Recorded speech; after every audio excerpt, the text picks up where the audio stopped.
काम की नहीं थी, और वो समय आपका कैसा सदुपयोग हुआ, इस बात को याद रखना। ये सब कहते हैं भक्ति मुक्ति के दाता सतगुरु, भटकत प्राण फिरंदा, उस साहिब के हुक्म बिना नहीं तरवर पात हिलंदा। उस परमेश्वर कबीर जी की आज्ञा बिना, उसकी रजा के बिना किसी वृक्ष का पत्ता भी नहीं हिल सकता। भक्ति और मुक्ति के दाता सतगुरु, भक्ति करा के ही मोक्ष होता है। जब हमें सत भक्ति प्राप्त होगी तभी हम मुक्ति पाएंगे, और वो सतगुरु ही दे सकता है। सतगुरु परमात्मा ही होता है, या फिर उस परमात्मा का कृपा पात्र हो सकता है जिसने जो ज्ञान उसी परमेश्वर से जो सतगुरु रूप में आए हुए होते हैं, वो फिर आगे उसी के ज्ञान को प्रचार करता है। तो इस विषय में आज ये दास वो सतगुरु है जो परमात्मा का दास, उसका भेजा हुआ कुत्ता आपको जगा रहा हूं भौंक भौंक कर। आप धनी हो,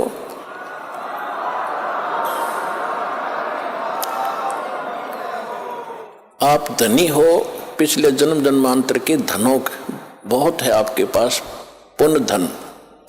परमात्मा का भक्ति धन आपके पास बहुत ज्यादा है, और आप गफलत में सो रहे हो, चोर चोरी कर रहे हैं।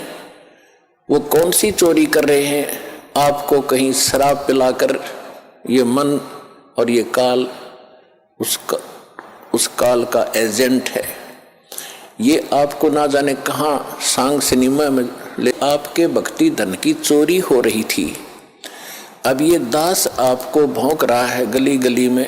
पहले गांव गांव में गली गली में गए, प्रचार ज्यादा बढ़ गया तो फिर परमात्मा की वही आवाज इस दास के, उसके कुत्ते की सीडी डीवीडी मेमोरी कार्ड बना के आप तक पहुंचाया।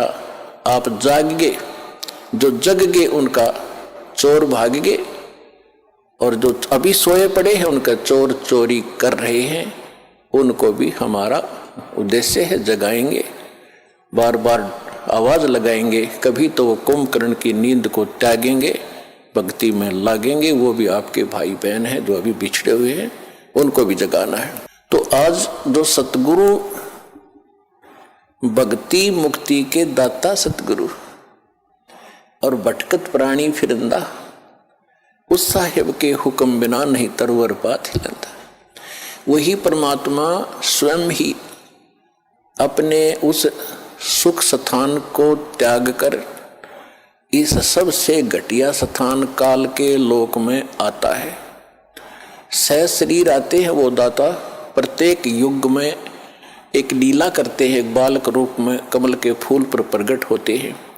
कुंवारी गायों से उनके बचपन की परवरिश होती है, के अंदर विशेषकर वो जिंदा महात्मा के रूप में ही प्रकट हुए हैं और अच्छी आत्माओं को मिलते हैं। ये वेदों से भी आपको प्रमाणित कर दिया कि परमात्मा सतलोक में रहता है, और वहां एक सिंहासन पर विराजमान है, तख्त पर। असंग ब्रह्मांड के कंट्रोलर के तख्त यानी सिंहासन पर, राजगद्दी पर मालिक बैठे हैं। वो महाराज हैं, वो भगवान हैं। और यहाँ छोटे मोटे टुकड़ों के जो राजा बने बैठे हैं, ये लोक भी नकली, ये राजा भी नकली। इनका अपना अस्तित्व नहीं, कब मर जाए, कब इनका विनाश हो जाए, कहाँ क्या बीमारी हो जाए। तो एक ही भगवान, वही शक्ति, वही मालिक है, वही सतगुरु है, और वही वास्तव में महाराजा है।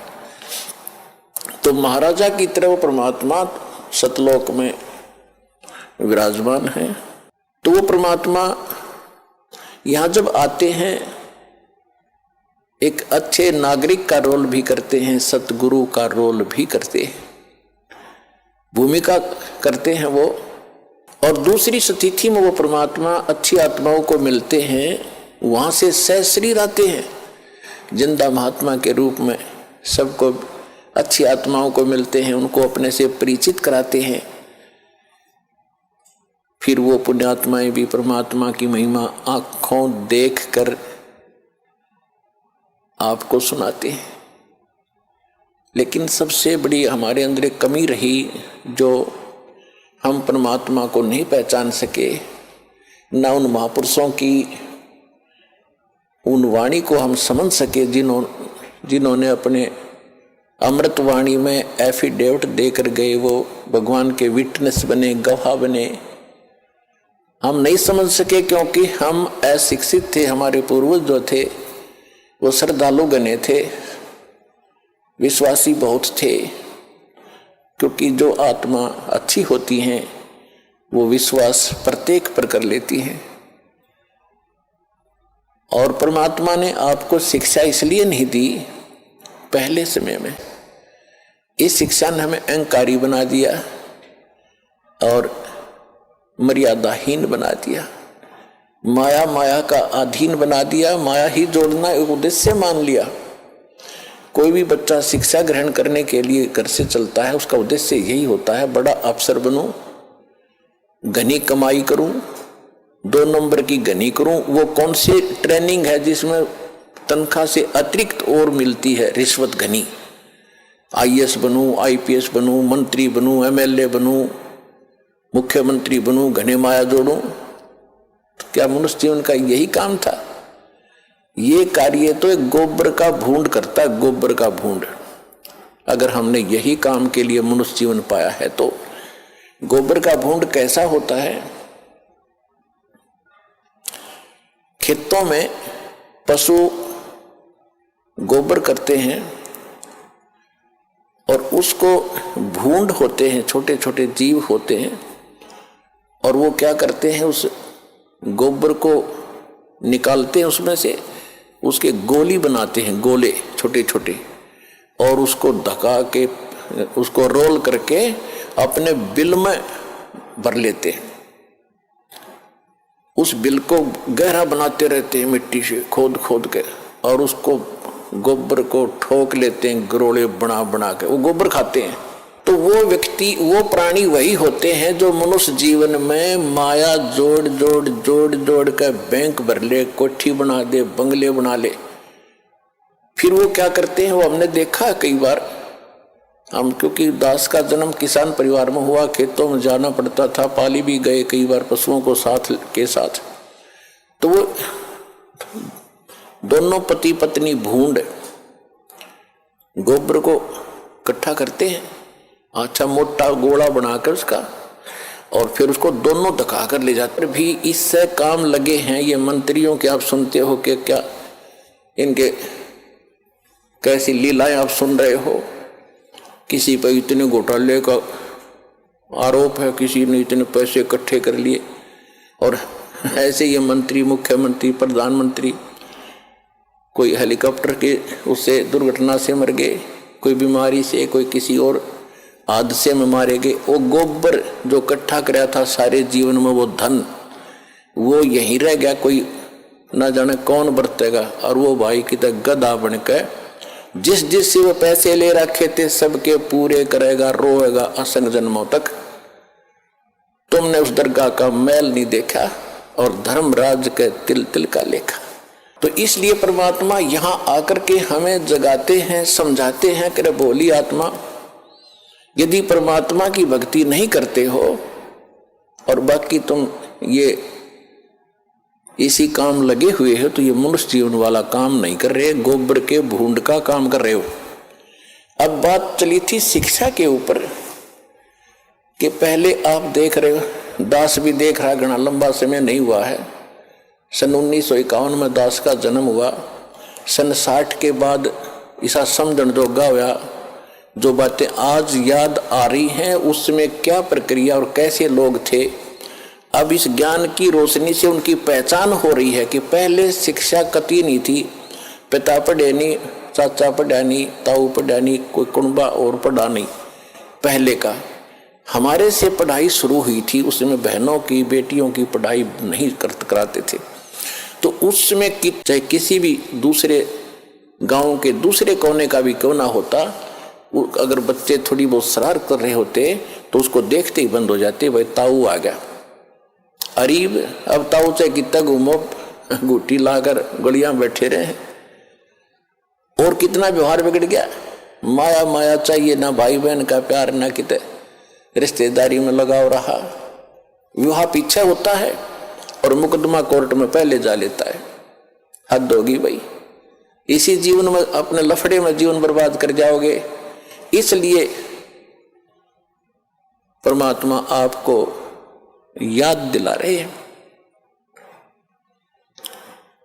कि मानुष जन्म पाय कर जय नहीं रट हरि नाम, जैसे कुआ जल बिना फिर बनवाया क्या काम।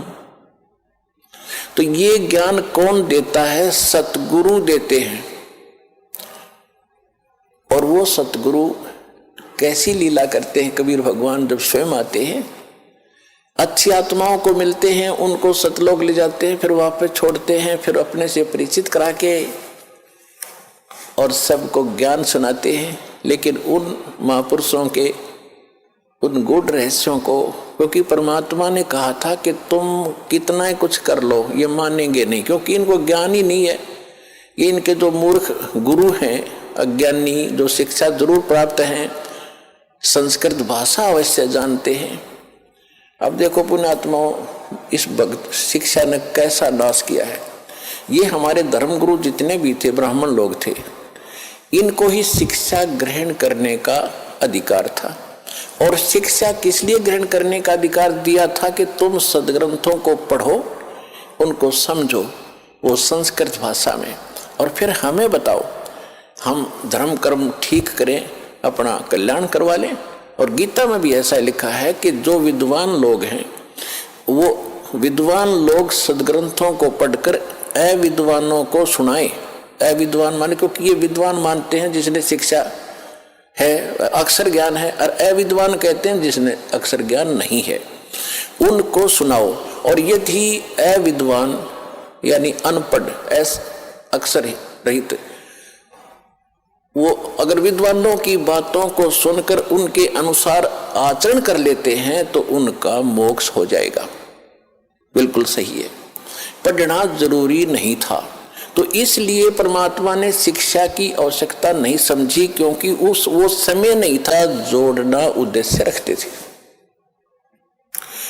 और काशी विद्यापीठ बनारस में जो बच्चा पढ़कर आता था ब्राह्मण का, उसकी बड़ी महिमा होती थी, और उसी से सभी अपने धार्मिक अनुष्ठान कराया करते थे, अच्छी दक्षिणा देते थे कि बड़ा अच्छा सदग्रंथों का ज्ञाता। तो उन धर्म गुरुओं का एक उद्देश्य बन गया कि माया घनी कैसे बने। इन्होंने माया इकट्ठा करना ही उद्देश्य मान लिया। एक कड़ौली गांव है खरखोदा तहसील के अंदर, सोनीपत जिले में। कड़ौली गांव का एक जाट था, निश्चल दास नाम था उसका, किसान का लड़का था। उसने जब वो समझण जोगा हुआ 10-12 वर्ष का, तो उसके मन में प्रेरणा हुई कि भी हमारे जितने भी सदग्रंथ, वेद, गीता, पुराण जो भी हैं, ये सारे संस्कृत भाषा में हैं, और मैं संस्कृत भाषा पढ़ूं। और ये और जो धर्म गुरु हैं, ये तो स्वार्थवश इनको पैसे लेते हैं और अटपट में लगा रखा है। मैं बनारस काशी विद्यापीठ में प्रवेश पाना चाहा शिक्षार्थ, तो उसके सामने एक समस्या आ गई कि वहां केवल ब्राह्मण के बच्चों को ही प्रवेश मिलता था। उसके लिए गांव से नंबरदार होते थे, सरपंच नहीं होते थे, उनसे लिखवा कर ले जाना पड़ता था कि इस गांव का ब्राह्मण का पुत्र है, उसको प्रवेश मिलता था। तो उसने एक नंबरदार ऐसे ही अशिक्षित होते थे, उसने आप पे लिख लिया कि ये निश्चलदार पुत्र फलाना गांव कड़ौली और ब्राह्मण का बेटा है। उसके दस्तखत करा लिए, वो प्रवेश पा लिया। प्रत्येक कक्षा में, प्रत्येक वर्ष सबसे टॉप में आवे, संस्कृत भाषा सीख ली, बहुत अच्छा। जब शिक्षा पूर्ण करके वो चलने लगा, तो जो प्रिंसिपल था वहां का, बनारस का जो ब्राह्मण प्रिंसिपल था, यानी मुख्य अध्यापक था, शिक्षक था, उसकी एक कन्या विवाह के योग्य थी, युवती थी। उसने क्या सोचा कि इतना इंटेलिजेंट बालक है, इसने संस्कृत बहुत अच्छा सीखा है, ग्रंथों को भी खूब अच्छा पढ़ा है, और ये जहां भी जाएगा अपनी बेटी को ब्याह दूं, विवाह कर दूं। जब वो निश्चल दास गया उसके पास, प्राचार्य के पास, प्रिंसिपल के पास, कि हे गुरुदेव, आपकी कृपा से आपका बच्चा अपनी शिक्षा पूर्ण करके अब सेवार्थ जा रहा है, मुझे आशीर्वाद दो, मैं सफल हूं जिस उद्देश्य को लेकर आया हूं। तो उसने कहा कि बेटा फिर गुरु को कुछ दक्षिणा भी देते हैं, दक्षिणा दे। दक्षिणा लो जी, मेरे पास क्या है, मतलब लगा कि वचनबद्ध हो जा। अच्छा जी, वचनबद्ध हो जा, मैं अपनी लड़की का विवाह तेरे से करना चाहता हूं, तुझे करना पड़ेगा। अब यहां फंस गया निश्चल दास धर्म संकट में, क्योंकि ब्राह्मण लोग अन्य जाति से विवाह नहीं करते थे अपनी बच्चियों, बेटा बेटियों का। अगर ऐसा उनको पता चल जाए तो वो हंगामा खड़ा कर देते। तो उसने सोचा ये घर अगर ऐसा हो गया तो गांव में ही विरोध होगा, फिर ये पूरा ग्रुप मेरा विरोध करेगा और बात बिगड़ जाएगी, और मैं ग्रस्त आश्रम अपनाना नहीं चाहता। फिर उसने बताया गुरुदेव, चाहे मुझे सजा देना और चाहे कुछ भी कहना, मैं एक सच्ची बात बताता हूं, मैं ब्राह्मण नहीं हूं, मैं जाट का लड़का हूं, कड़ौली मेरा गांव है, आप पता कर सकते हो। मैं इस उद्देश्य से आया था कि मैं इस ज्ञान को फ्री बांटूंगा, ये ब्राह्मण लोग इसका मूल्य ले रहे हैं, मैं वो मूल्य नहीं लेना चाहता। इन नकलियों ने उस लड़के को कहा कि प्रतिज्ञा कर रखी है तूने? कहा जी, कि तू कभी संस्कृत भाषा का प्रयोग नहीं करेगा और किसी संस्कृत भाषा में कोई प्रवचन नहीं करेगा, और जा सकता है। और तुझे श्राप दे दिया उसने कि तुझे प्रतिदिन एक बार 1 घंटा बुखार बना करेगा, ताकि तेरी गलती तुझे सदा याद रहे। तो पुण्यात्माओं, देख उस दुष्ट आत्मा ने, अब ये ज्ञान की कमी, हम किसी को श्राप देते हैं क्योंकि पूर्व भक्ति का धन होता है, उसका श्राप भी फल जाता है। अब तो सारे नकली हो लिए, किसी श्राप फले ना किसी आशीर्वाद फले, खाली हैं सब। पहले अच्छे लोग होते थे, चाहे किसी जाति के थे, वो पिछले पुण्य कर्मों से परिपूर्ण होते थे, वो किसी को श्राप दे देते, उसको बुरा हो जाता, उसकी पूंजी खत्म होती। आशीर्वाद देते तो भी उनकी पूंजी चोरी होती, नष्ट होती कमाई। इस करके ये यही काल के जाल में उलट पुलट होकर यहीं फंस गए। अब इससे निकलने के लिए हमें ज्ञान की आवश्यकता थी। अब उस वहां से जो वो निश्चल दास जी आगे, अब उसके सामने समस्या होगी कि ज्ञान तो मैं प्रचार करूंगा लेकिन संस्कृत प्रयोग में नहीं करूंगा। उसने क्या किया कि फिर दादू पंथ, एक दादू साहब हुए हैं जिनको परमात्मा कबीर जी मिले थे। अब परमात्मा ने क्या किया है, वो अच्छी आत्माओं को मिलते हैं और उनको अपना कुछ झलक देते हैं, जिसको ये दिखता है कि ये तेरे अनुकूल चलेगा। तो दादू जी को परमात्मा मिले, आंखों देखकर आए, और फिर दादू साहब ने कबीर भगवान की बहुत महिमा गाई। लेकिन दादू जी को परमात्मा ने पूर्ण ज्ञान नहीं दिया। इसलिए नहीं दिया कि उस पंथ के लोग भी आज फिर वही गीत गा रहे होते जो आज हमने बताना था। लेकिन ये जरूर पक्का करवा दिया कि जो काशी में जो धाणक थे वो परमात्मा है, जो बनारस में आए हुए थे वो मेरे सतगुरु वही है। जिन मुझको निज नाम दिया सोए सतगुरु हमारे, दादू दूसरा कोई नहीं ये कबीर सिरजनहारे। उन्होंने एफिडेविट दे दिए, विटनेस बन गए कबीर भगवान के।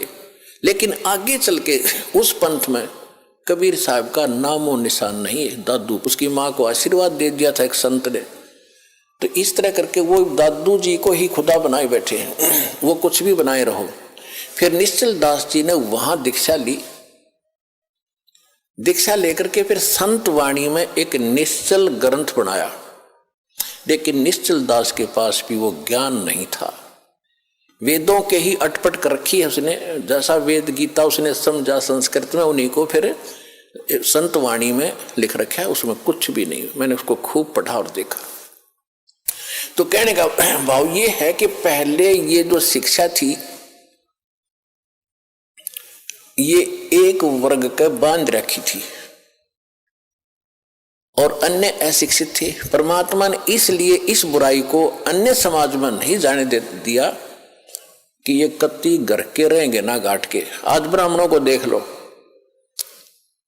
जो भी पंडिताई करता उसका सर्वनाश हो रहा है। जो भी ब्राह्मणपना करता लास्ट में ब्राह्मणटी होगी उसकी ये हमने खूब देखा हुआ। ब्राह्मण मतलब ये नहीं कोई जाति कास्ट ब्राह्मण नहीं है, क्योंकि हमने ज्ञान से उठना ऊपर। इन संसारिक जो बंधन हैं, सीमाएं हैं, ये ज्ञान से अपने आप टूट जाएंगी।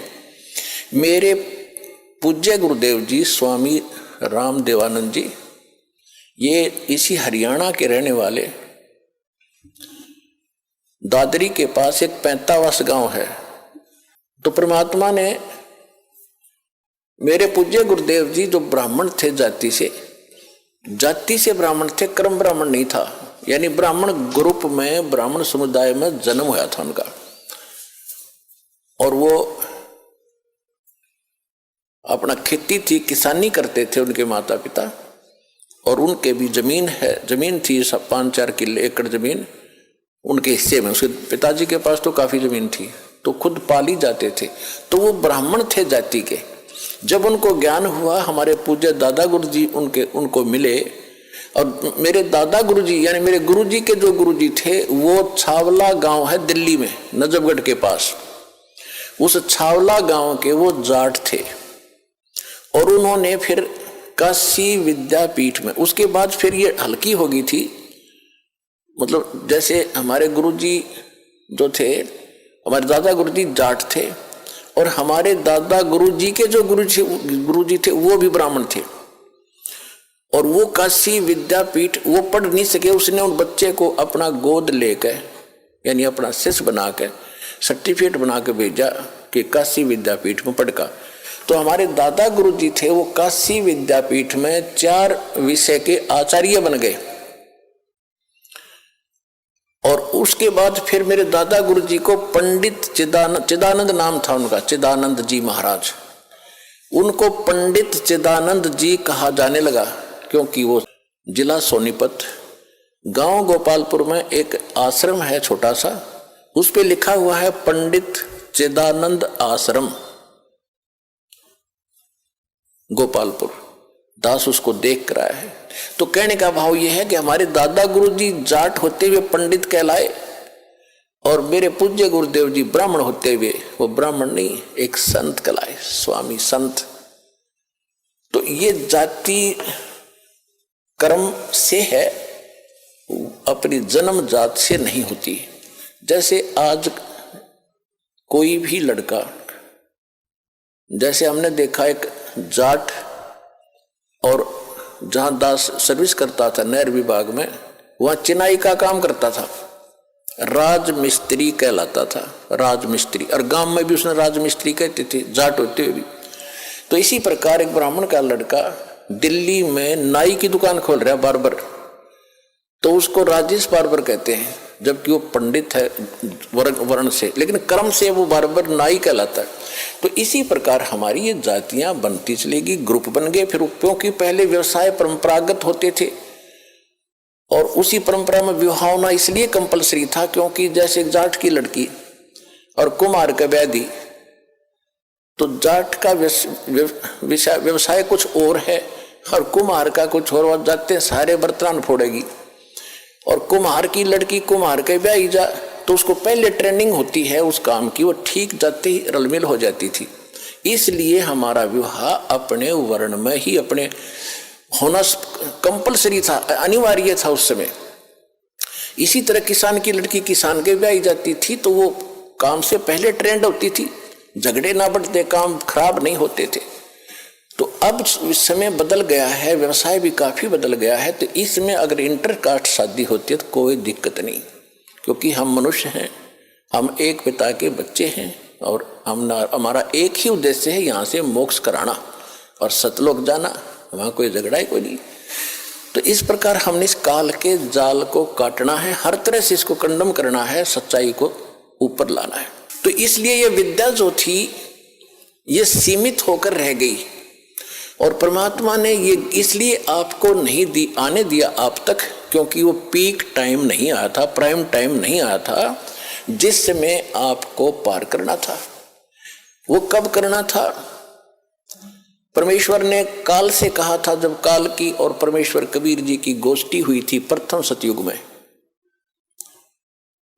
जब सारी बात हो गई कि आप किस लिए आए हो सतलोक से, अपने परमात्मा ने अपना रूप बदल रखा था, अपने पुत्र जोगजीत का रूप बना रखा था।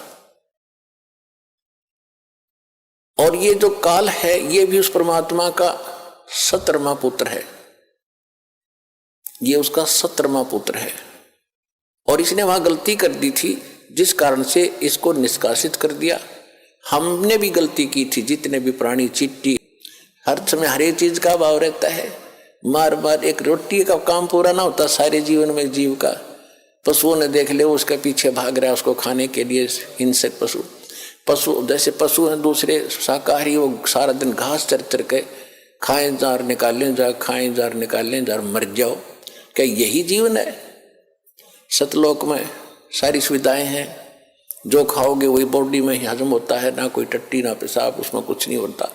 ऐसा गजब का ना कोई, अब सोता उठते आदमी फ्रेश होता है, फ्रेश होते सबसे पहले टट्टी मास दे है। तो यहाँ तो ऐसा ही रहेगा। तो वहाँ चलेंगे हम जहाँ सारा सुख है, इतना सुंदर शरीर कभी व्यर्थ नहीं होते, वहाँ कोई बकवास नहीं आती, मन में दोष नहीं होता। जब आत्मा निर्मल हो जाती है, विकार होते ही नहीं, बकवाद करने की इच्छा ही नहीं बनती। तो ज्ञान से अब परमात्मा ने ये शिक्षा इसलिए दी हमारे को कि हम जो मैं बताऊंगा, परमात्मा के ने कहा था कि जो ज्ञान हम देंगे फिर हम अपना एक दास भेजेंगे।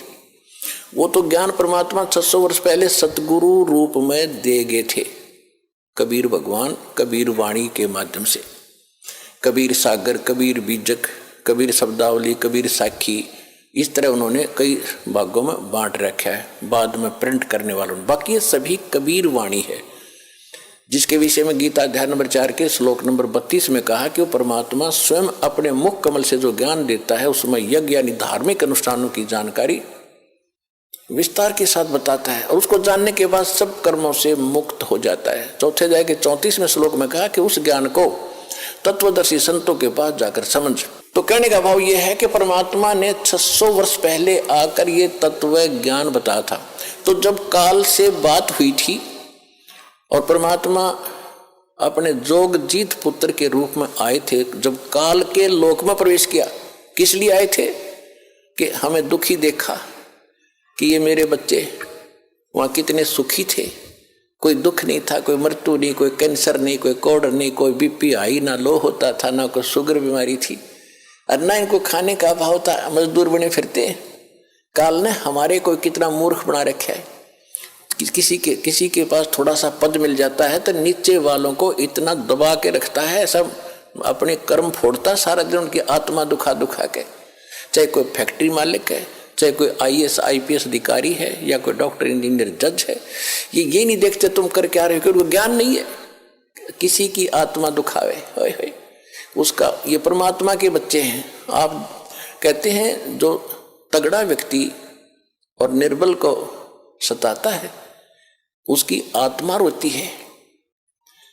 आत्मा रोती है क्योंकि वो मुकाबला तो कर ही नहीं सकता किसी भी तरीके से। ताकतवर मीन जैसे कोई पद की ताकत है, पोस्ट की ताकत है, या वैसे अपने कोई घर कबीले में घने व्यक्ति हो जाए उनकी तरह ज्ञान के।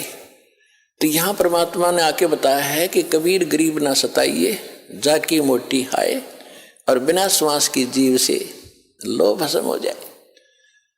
देखो कहते हैं गरीब को ना सताना, आपकी ये हालत हो जाएगी, क्योंकि वो तो जीवित श्वास है, आत्मा से उसका कनेक्शन है, रो रहा है, उसकी आत्मा दुखी है तो उसको जरूर प्रतिफल मिलेगा, 2 दिन पीछे मिल जाएगा। उदाहरण दिया है कि जैसे पहले एक धौंकनी होती थी, पशु के चाम की बनाई जाती थी, और लोहार और सुनार लोग उसी का प्रयोग करते थे। उसमें ऐसे एक हैंडल सा लगा लेते थे, उसको पकड़ के ऐसे करते थे, आगे उसका एक छोटा सा सुराख होता था उस चमड़े में, और वहीं से वो हवा लेती थी और फिर ऐसे छोड़ते थे तो वो हवा फूंक मारती थी अग्नि में, ऐरन में, जहाँ पर लोहे को गर्म किया जाता था, पिघलाया जाता था। तो परमात्मा कहते हैं कि वो बिना जीव की श्वास यानी मरे हुए जीव पशु की खाल की श्वास ने लो को भस्म कर दिया। और ये तो जीवित सांस है, आहे जो आए है, कहते ये गरीब ने ना सताइए जाकी मोटी हाय, और बिना जीव की श्वास से लो भस्म हो जाए। और तुम तो जीवित श्वास को दुखी कर रहे हो, तुम्हारा क्या हाल हो जाएगा। तो इस काल ने हमें न्यो भी पाप एक दूसरे के साथ अपने कर्म बिगाड़ने के लिए सिस्टम पूरा फिट कर रखा है कि इनकी बिरान माटी कर दूं, और फिर ये अपने वो एक दूसरे का किया कर्म यहाँ भोगते रहे और आजीवन दुख पाते रहे। और परमात्मा इसलिए आते हैं कि ये बुरा करते हैं अनजाने में। आज किसी की चोरी की, निंदा की, उसका अगले जन्म में फिर देना पड़ता है। कोई दामाद बनकर लेगा, बेटी भी लेगा, धन भी लेगा, और फिर मर जाएगा और बेटी विधवा होगी, फिर उसके पालन पोषण में बच्चों के लागा रहेगा वो मूर्ख। तो ये तो यहाँ का की व्यवस्था है, इसको समझना पड़ेगा। और उसी को समझाने के लिए भगवान आए कि मेरे बच्चे देख कितने दुखी हो गए, इनको वहाँ कोई अभाव नहीं था, देख किसी अक्ल मारी गई इनकी। तो जिस माता पिता के बालक बिगड़ जाए किसी कारण से भी, उसको चैन नहीं पड़ता। जब तक उसकी पार बसाओगे न सोचेगा ये कभी सुधरे और वापस आ जा, और फिर मैं सीने से लगा लूँ, इनको सारी संपत्ति दे दूँ, मैंने क्या करना है। तो वो हमारा पिता है। हम गलत आदमी इस काल के आके फंस गए। ये गंदा आदमी है, ये कति झूठा कपटी, हर तरह से हमें मूर्ख बनाकर यहाँ पर फांस रहा है। इसको श्राप लगा 1 लाख मनुष्य शरीरधारी प्राणियों का आहार करने का। इसलिए हमें पाल रहा है, अपने स्वार्थ सारी बुराइयां करवाता है। आप देखते हो बीड़ी, शराब, तंबाकू, फीम, सुल्फा, भुक्की, ये खाने की चीज है, मांस ये खिलाता है ताकि इसका टेस्ट बने। हम सूक्ष्म स्थूल शरीर से जो खाते हैं, एक अंदर शरीर है सूक्ष्म, उसका टेस्ट होता है, वो अंदर जाता समाता है जीव के माध्यम से, और फिर इनको ये कवर तो ऊपर रह जाता है, यही छोड़ जाते हैं। सूक्ष्म शरीर जब जाता है मनुष्य का एजडित रहता है, जब तक दूसरे प्राणी में नहीं जाता ये सूक्ष्म शरीर एजडित होगा। तो ये तो ऐसा है जैसे सर्प कांचली छोड़ जाता है और सर्प अलग होता है। तो हम तो उस कांचली की क्रियाक्रम में लगे रहते हैं यहाँ पर, कभी गंगा ठा के ले जाएंगे, कभी कितब कर्म कराएंगे। वो सांप तो जा चुका है, वो तो है नहीं इसमें। तो उस जीव को फिर तपतशिला पर डालता है, वहां उनको बुरी तरह तड़फाता है। क्योंकि जिसने ज्यादा हुक्का पी रखा है, जिसने ज्यादा शराब पी रखी है, मांस खा रखा है और ज्यादा भूखी पी रखी है, कोई नशीली वस्तु है, कि वो टेस्ट है उसका, उस काल का, मन का, ये मन उसका एजेंट है। तो उनको ज्यादा समय तक उस तपतशिला पर जलना पड़ता है, वहां चटक मटक होते, हाहाकार मचती है। जिन्होंने थोड़ा ये बकवाद कर रखी होती है, वो थोड़े समय तक तपतशिला पर रहता है। तपत की टुकड़ी एक तवी है, तवा समझ लो, बड़ी ये तई होती है, बड़ी बड़ी रोटी बनाने की, इन पर रखते हैं भट्टियों पर। इस तरह की बहुत बड़ी है पत्थर की, और उसमें अपने आप गर्म होती है, उसके फारेनहाइट का भी अंदाजा नहीं कितनी गर्म है। और जिन्होंने ज्यादा यह मांस, शराब, तम्बाकू प्रयोग कर रखा है और वासनाएं की है, तो वो ज्यादा समय तक दुखी रहते हैं, बहुत समय तक। उनको बहुत समय ज्यादा माल होता है उनमें, तो देर से निकलेगा सारा। और जिन्हें कम कर रखे हो जल्दी फारिग होकर गधे कुत्ते बनोगे, फिर जाना कहीं नहीं, रहना यहीं पर है। तो जहां पर ये तपतशिला पर जीव भूनने जा रहे थे, परमात्मा वहां आकर खड़े हुए, अपने पुत्र जोगजीत का रूप बना के। उधर से काल ने पहले तो उन बच्चों को समझाया जो वहां दुखी हो रहे थे। वो पूछ रहे कि हे परमात्मा के वहां पहुंचते ही कबीर भगवान के, उनकी सब की जलन बंद होगी। वो भट्टी न्योकी नो जल रही है, तो ये तो न्योकी नो गर्म ऐसे ही, और उनका कोई आंच नहीं। जैसे प्रहलाद आवा लगाते थे मटके पकाने के लिए, कच्चे मटके में बिल्ली की आदत होती है कहीं से बच्चे उठाए कहीं रख दिए, उसने रातों रात एक मटके में बच्चे रख दिए। कुमार ने वक्त से आकर वो घड़ा नीचे दाब दिया, पहुंच गया जहां भी ठाठा धर दिया फटाफट जल्दी में। और अगले दिन उस दिन आग लगा दी उसमें। फिर वो बिल्ली आई घूम फिर के आहार करके, तो उसके चारों तरफ रोए, हाहाकार मचा रखा, बच्चे म्याऊ म्याऊ करे। तो कुम्हारी बड़ी दयालु थी, भक्त सी भगवान की, पूर्व जन्म की, वो संस्कार देखो कैसे बिगड़ते हैं और कैसे बनते हैं। तो उस कुम्हारी को पता लग गया कि ये तो बिल्ली के बच्चे इसकी मटके में रह गए और अब हमारे वश से बाहर की बात हो गई। और अब माँ को पता होता है बच्चों का कितना दुख है, वो भी माँ थी और बिल्ली भी माँ थी। तो कुम्हारी ने मालिक से अर्ज लगाई, हे परमात्मा हम पे पाप बनेगा, गलती बन गई, हे दाता इसके बच्चे बचे। उधर से वो बिल्ली भी पुकार रही थी। तो मालिक ने क्या किया, देखो पूर्व जन्म के दास जो आपको कह रहा है ये काल कैसे बर्बाद कराता रहा, क्योंकि ऐसी परिस्थितियां पैदा कर देता है कि हम अपनी पूंजी को नाश करते ही रहे। अब देखो आपने पुण्यात्मा, ये तत्व ज्ञान है। ये रामकृष्ण की स्टोरी तक कोई सुना देगा, खड़ा होगा, कितने भी सुन लियो तुम, 5-4 संस्कृत श्लोक बोल देगा, तुमने राजी कर देगा, दक्षिणा लेगा और ये होता ही रहा अभी तक। ये तत्व ज्ञान है जिसका सब तरह का निष्कर्ष निकलेगा। अब प्रश्न चल रहा है कि तुम्हारी चोरी हो रही है, तुम यहाँ पूंजी कभी इकट्ठी करते हो, फिर चोर कैसे कैसे तुम्हें लूटते हैं ठग। अब जैसे एक टटीरी थी, महाभारत में प्रकरण आता है, ये सच कथाएं हैं। आज तो वैज्ञानिक पाक गए, इनमें ना समझ माती ना हो, बाकी सच्चाई मिटा नहीं करती किसी के ना मानने से। ने देखा है तो कमाल हो गया, तेरे बच्चे मारे जाएंगे, घोड़ों के हाथियों के पैरों के नीचे, रथों के नीचे आके कट जाएंगे। तो उसने भगवान से अर्ज लगाई, हे परमात्मा मेरे बच्चों की रक्षा करना। अब देखो दास जो आपको बार बार बताता है, तो उसी समय परमात्मा ने उसकी अर्ज सुनी। ऊपर से इंद्र के हाथी का एक घंटाड़ा टूटा, 88,000 मन का था। 88,000 मन, एक मन 40 किलो का होता है।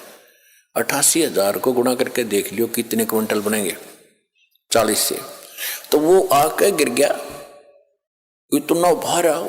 अब उस महाभारत के युद्ध में किसने फुर्सत थी, इसने देखा किसने देखा। महाभारत हो गया, 18 करोड़ आदमी कट के मर गए और वो अंडा के आंच भी ना लगी, वो 9 के 9 बच्चे बन गए। वो 9 के 9 अंडे सुरक्षित पाए। फिर बाद में देखा भाई यूं क्या है ना, उठावत है, वो सब ने लाग लू कब गिरा टेढ़ा, तो बच्चे पाए 9 के 9 और टटीरी वहां आकर बैठ गई। तो कहने का भाव ये पुण्यात्मा, टटीरी ना तो राम की पूजा करती थी, ना श्री कृष्ण न जाने थी, ना कोई विष्णु उस समय जानती थी, किसी को नहीं जानती थी। इसी तरह ना बिल्ली जानती थी किसने पुकारूं, आत्मा रोए थी उस समय परमात्मा। आत्मा परमात्मा को याद करती है, चाहे पशु की है चाहे पक्षी की। और उनकी सुनाई कैसे होती है, अगर उनके पूर्व जन्म के कोई पुण्य उनके साथ थे तो वहां बचाव होता है।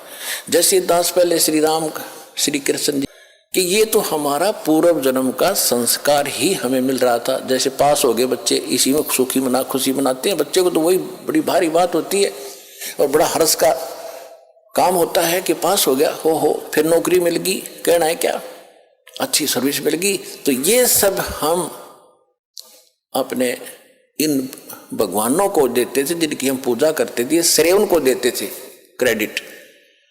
अब पता चला ये तो कुछ कर ही नहीं सकते थे, वो तो कबीर परमात्मा ही पिछले जन्म के संस्कारों से ही आपकी मदद करता आ रहा था, चाहे कोई पशु है चाहे कोई पक्षी। तो इस प्रकार हमने इस ज्ञान को समझना है। परमात्मा सत्संग के अंदर हर पहलू पर विचार प्रकाश डाला जाता है ताकि आप अच्छी तरह दृढ़ हो इस ज्ञान पर।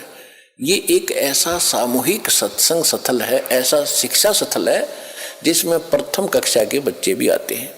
यही पढ़ाई जाती है, इसको इकट्ठा ही बैठा के। और इसमें दूसरी कक्षा के यानी तो दूसरी बार हाजिरी लगवाने आए हैं। प्रथम कक्षा के तो इसमें पहला नाम प्राप्त है, दूसरी के जिनको सतनाम प्राप्त है, और फाइनल वाले भी हैं जिनको सार नाम प्राप्त है। तो सबको ही ज्ञान दिया जाता है और इस ज्ञान की रह रहकर सबको आवश्यकता होती है। सार नाम प्राप्त करके इंसान कोई खुदा नहीं बन जाता या मुक्त नहीं हो गया वो, यदि उसकी वो इस ज्ञान को आधार बनाकर अपना जीवन नहीं जीवेगा तो कभी भी फेल हो जाएगा, यहीं फिर काल का फंस जाएगा। इसी तरह कमाई तो उसकी नो की नो बच जाएगी जो कमाई कर ली, लेकिन यहीं रहेगा तो फिर उसको इसी तरह कभी ब्रह्मा बना होगा, कभी विष्णु, कभी शिव, भिक्षा भीख मांग मांग कर, दुआएं दे देकर।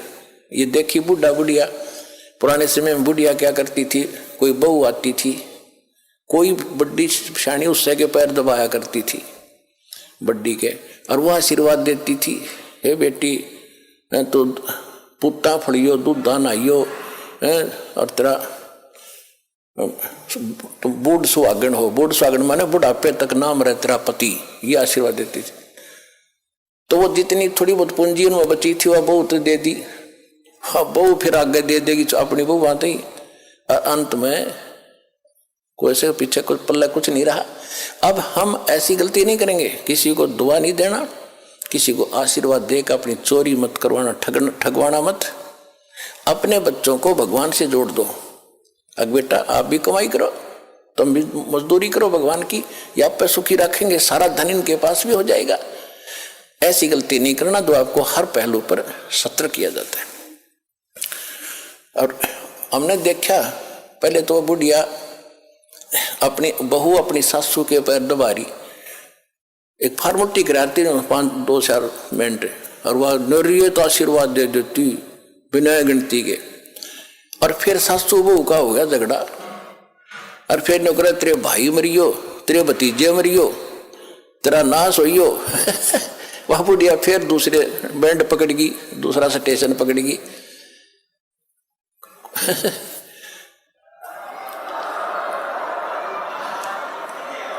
तो 9 प्लस माइनस करके कुछ तो दुआ में खोए, कुछ बद दुआ में खो दिया। बुढ़िया गुतरी बन गई, गदी बनकर घूमे, फिर अपना खाली होगी।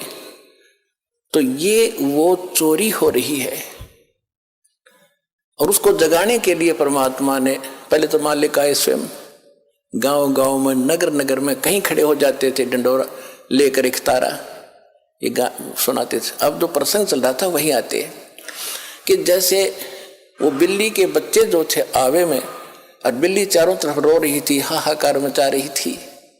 उधर से प्रहलाद भगत भी एक ऐसे पिता के जन्मा था जो कति नास्तिक और खुद भगवान बना बैठा था, लेकिन वो पिछले संस्कार का बालक था। कभी इसी जन्म में उसने भक्ति की थी, वो भक्ति की अब तभी तक कसक उसमें थी।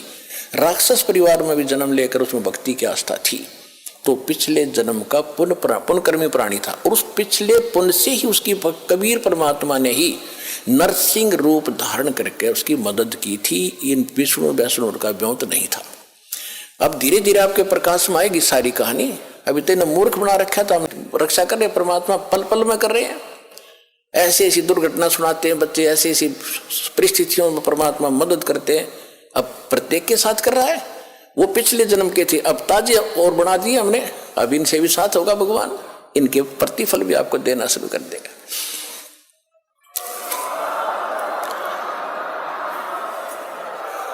तो प्रहलाद कच्चा पक्का था।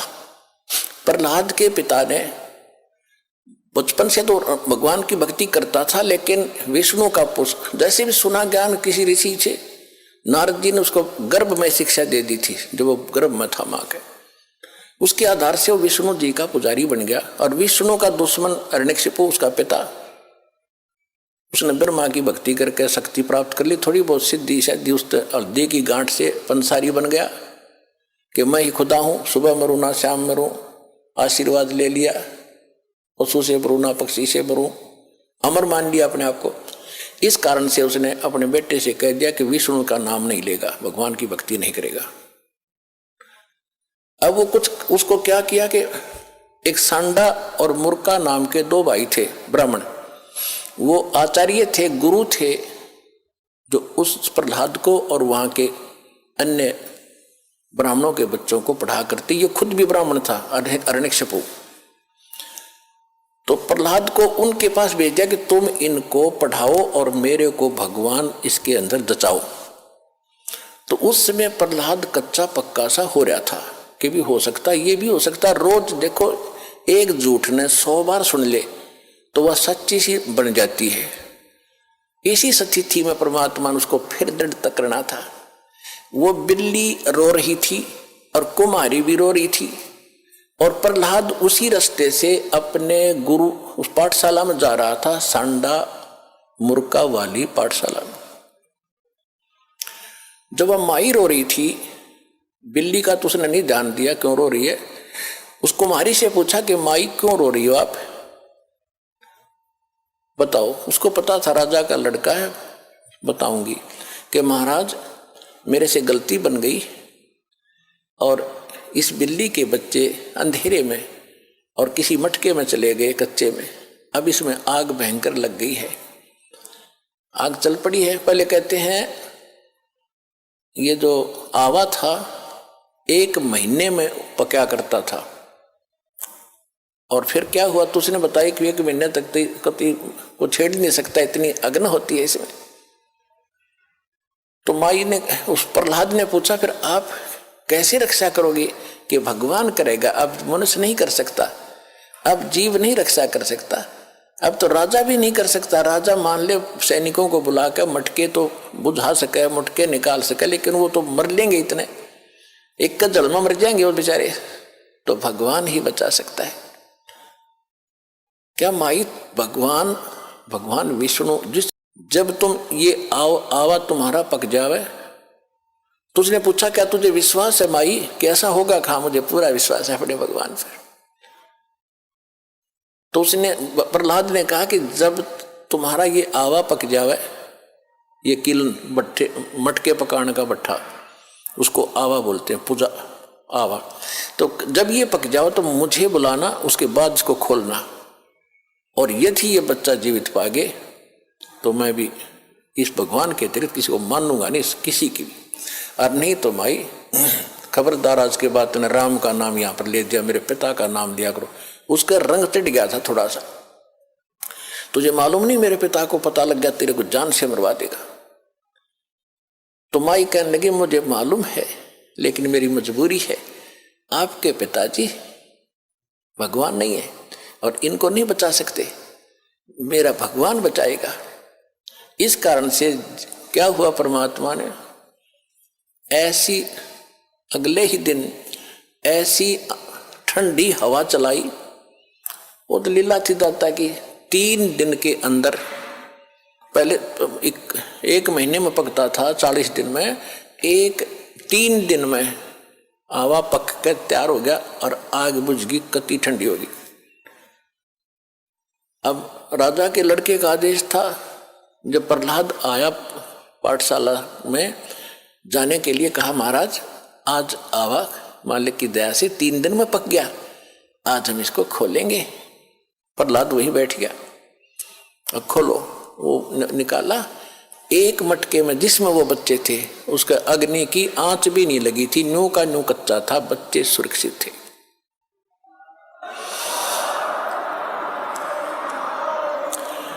तो उस दिन से प्रहलाद को दृढ़ विश्वास हो गया कि सचमुच भगवान ही कर सकता था, मेरा पिता यहाँ कोई का कोई रोल नहीं था, तो बेशक राजा है और बेशक ये भगवान कहता। तो उसके बाद सांडा मुर्का को भी उसने कह दिया था कि गुरुदेव आप गलत गाइड कर रहे हो, मेरा पिता भगवान नहीं है, भगवान तो भगवान ही होता है, मैं उसी की भक्ति करूंगा। उसके बाद फिर पिता पुत्र की ठनगी थी, हाय हाय, पावेगा अपना किया रे, भोगेगा अपना किया रे, मन तू पावेगा अपना किया रे, भोगेगा अपना किया रे। प्रहलाद पैज परवान करी है, धर नर सिंह अवतारे। प्रहलाद पैज परवान करी थी, धर नर सिंह अवतारे। भोगे गए अपना किया रे। गरीबदास साहिब जी को परमात्मा कबीर जी मिले थे, गांव छुड़ानी, जिला झज्जर, हरियाणा में। ये किसान थे, जाट थे, खेतों में बहुत बड़े लैंड लॉर्ड थे, 1500-1600 एकड़ जमीन थी और वहाँ अपने ही खेतों में पाली गए हुए थे, गौवें चरा रहे थे। वहाँ सतलोक से परमात्मा अपने विधान अनुसार कबीर जी जिंदा महात्मा के रूप में आकर उतरे थे। वहाँ एक कंवारी गायों का दूध पिया था दाता ने, कबीर भगवान ने अपने आशीर्वाद से कंवारी गाय ने दूध दिया बछिया ने, और वो पिया था, वहाँ का दूध नहीं पिया था। फिर गरीबदास जी को प्रथम मंत्र देकर सतलोक लेकर गए थे। सारा कुछ दिखा के गरीबदास जी को वापस छोड़ा था, पूरे ज्ञान योग से परिपूर्ण कर दिया था। तब उसने कहा था कि प्रहलाद पैज परवान करी। प्रहलाद ने तो दृढ़ता कर ली थी, प्रतिज्ञा कर ली थी कि मैं भगवान की भक्ति करूंगा, हिरण्यकशिपु की नहीं करूंगा। बाप तो है लेकिन भगवान नहीं है। कहते उसकी जो पैज थी, प्रतिज्ञा थी, उसको परवान करना यानी उसको सिरे चढ़ाया, उसकी रक्षा की, उसको सफल बनाया। और दीन दयाल कबीर भगवान दया कर उतरे, वहां से अवतरित हुए ऊपर सतलोक से, और हिरण्यकशिपु उदर विदारे, हिरण्यकशिपु का पेट पाड़ के आंत काट दी बाहर, नरसिंह रूप बना के। अपना आत्मा ये है तत्व ज्ञान। अब धीरे धीरे आपका कत्ती देखो, वो जूठा फेट हो रहा था, वो तो नकली पेंट था, अब ये रेग मार लगा रहा दास साथ में, और ये असली पेंट ही बोगा अपने, और ये कभी नहीं उतरेगा। ये फेड भी ना होता फिर सदा एक सा ही रहेगा।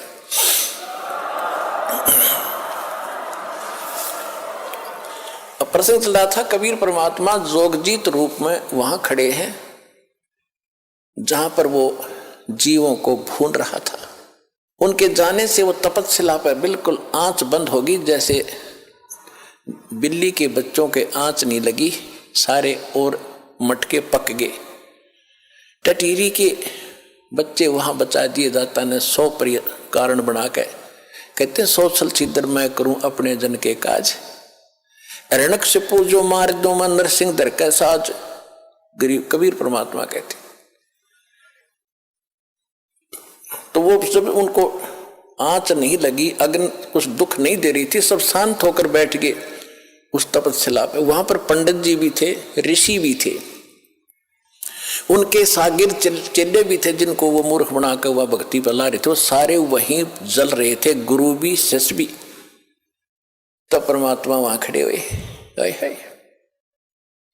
उनके जाते ही वो जलन बंद होगी। जब जैसे किसी के सिर में दर्द है, पेट में दर्द है, कितना प्यारा आदमी दौरा बैठा है और बोलने जी नहीं करे, नहीं दिल करेगा। जब वह पीड़ा खत्म हो जाएगी फिर कुशल मंगल पूछेगा, प्यार से बोलेगा। इसी प्रकार जब परमात्मा ने उनका वो संकट खत्म कर दिया, आंच की जलन बंद कर दी, सारे बैठ के आराम से और उस अग्नि में बात कर रहे हैं बैठे बैठे। परमात्मा उनको उनने पूछा कि हे भगवान, हम कौन से पाप का दंड भोग रहे? क्योंकि ब्राह्मणों को इतना ज्ञान तो हो ही जाता है, कर्म का ही दुख, कर्म से ही सुख होता है। तो परमात्मा ने बताया कि ये कर्म तुमका यहाँ का नहीं है, ये तो तुमने ऊपर करा था सतलोक में। परमात्मा कहते सारी पृथ्वी का भी राजा बन जा। चक्रवर्ती राजा बोला करते थे, उसको चकवे राजा बोलते थे, चकवे। तो परमेश्वर ने बताया कि जो पूरी उदय अष्टवित राज चले थे, ऐसी जन ठुकराई और चुन कृषिश्वर कल्प करी, राज खोज न पाया राई।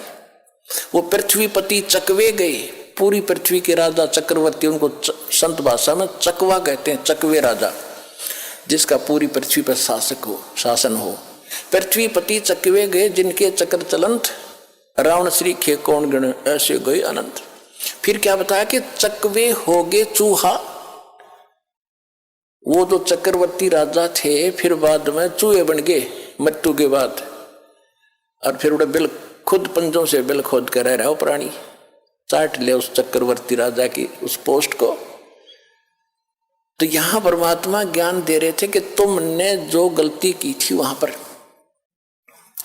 सतलोक में इस शैतान के साथ आगे, तुम यहां नीचे जाकर तो फूल जाते हो, किसी की नहीं सुनते हो।